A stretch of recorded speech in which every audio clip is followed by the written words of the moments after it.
everybody, it's Sandra here from Create in Spain. You can see here I have my Brother Scan and Cut mat. It is looking a little bit battered and bruised these days. I've used it for 2 months. Now the stickiness on it is not brilliant, and I usually end up finding that I have to tape things down on it because Brother apparently doesn't want us resticking our mats. Perhaps they should make them a little better then. Anyway, I did work out a file for the SDX mats when I got it, but I was trying to find a way that would make it a little easier to apply than the version that I did, and I have managed to do that. The mat measurements, by the way, it is 13 5/8 wide. That is such a strange measurement. Or, if you're like me and use metric, 34.7 centimetres. I've managed to make it so that, oh the irony, you can actually cut it out on your normal SDX mat with a 12-inch piece of vinyl. I even had to cut my vinyl down because I buy mine on a roll and it was wider than that. So the file is going to look like this. I just need to take the vinyl and weed it if I can find the edge of the paper. Now when you're reading this, I suggest, like I'm doing at the moment, that you keep it on the mat because it's a lot easier if your paper is being gripped and is nice and flat. Just make sure that one piece stays down where it's supposed to be. Yeah, come on, stay put. Stop lifting up. There we go. Okay.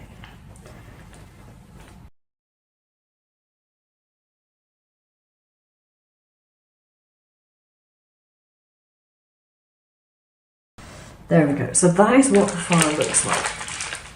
Okay. So what you want to do when you've got this cut out is you take your transfer paper, your film, whatever it is that you're using, and lay it over the top so that you can pick up all your pieces. When you have it all picked up, thankfully that hasn't gone through, because that would be a pain if it had done that. I can keep this to use another time, because I'm not in need of it at the moment. Okay, so what you do when you have your transfer film is you pick it up and you place it over the backing again, but you leave these two longer pieces, these two pieces here, you let those actually go over the edge of your backing paper.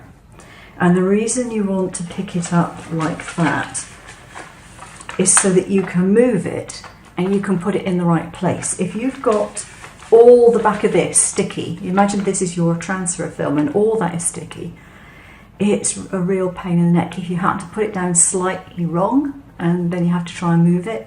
And generally when you do that, you end up having to completely redo it because you can't pick things off and put them back in the right place.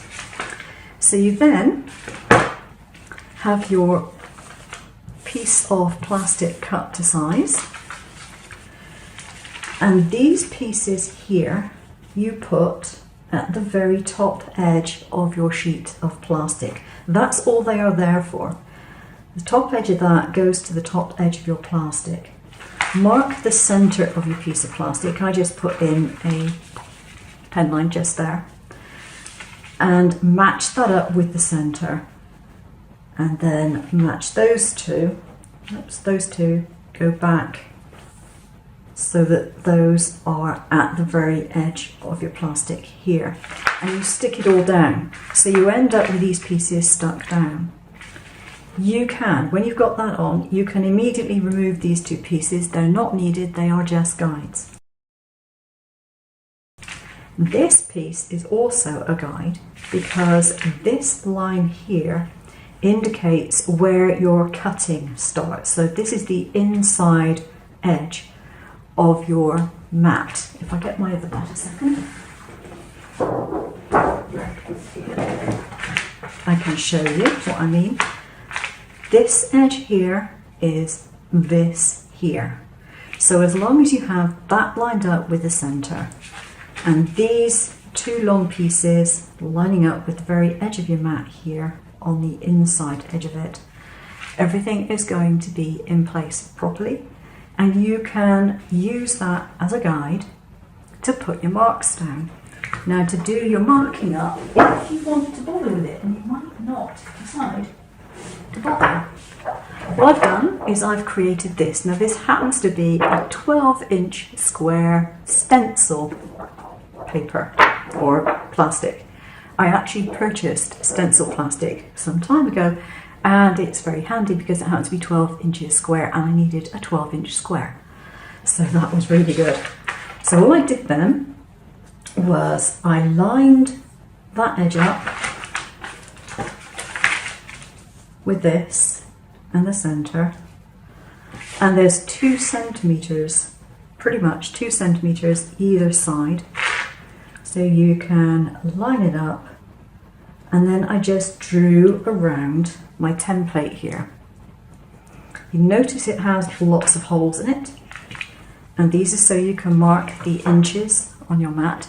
They may not be absolutely 100% totally accurate, but they're near enough. They really don't need to be any more accurate than that. And of course you keep this to use again.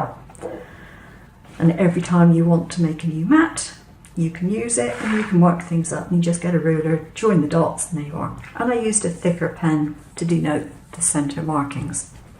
So that's how I've made the DX mat.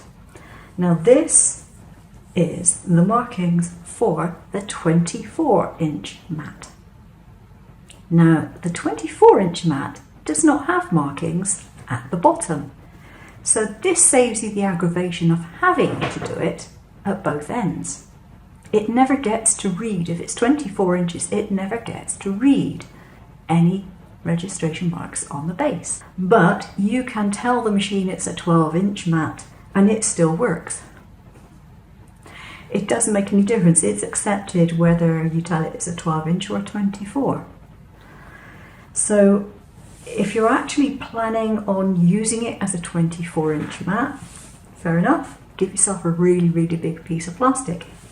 If you're not, you can either cut it down to the normal 12-inch size, or you can leave it a bit longer. So for example, if I had an A3 piece of paper, I could put it on here and probably take the whole lot. I could probably cut a whole A3 size. I don't often use an A3 size, so I haven't bothered to mark the bottom of it. But if you wanted to, you could just continue these lines and do another grid. But the other thing is that because you're telling it it's a 24-inch mat, but you might only be using 12 inches of it, there is absolutely nothing to stop you repeating those marks at this end and having a double-edged mat, one that you can put in either way, which as far as I'm concerned is pretty good. Now, to make it sticky, all you have to do is to do what you normally do to re-stick your mats, because of course I wouldn't dream of recommending this if you have a brand new machine. And you simply mask it off and put whatever adhesive you normally put onto it. I think if you're in the UK, they actually tell you you can use a certain UK adhesive, but I can't remember what it is. But for some reason the American market says, oh no, you shouldn't re-stick your mat. Yeah, so basically you save yourself a heck of a lot of money. And I did measure the thickness of this plastic against the actual mat, and it is pretty much the same. If anything, it is very slightly heavier, but not enough to make any difference. And what is it? It's a for sale sign. And I can actually make 2 of these mats from one for sale sign, which cost me all of about €2. I think I know which mat price I prefer. So there we go. I've told you how you can do it. Of course, this is not something that they are going to want you to do, and I wouldn't recommend it on a brand new machine. But if your machine is out of warranty, well, the choice is yours. Thanks for watching. Take care now. Bye bye.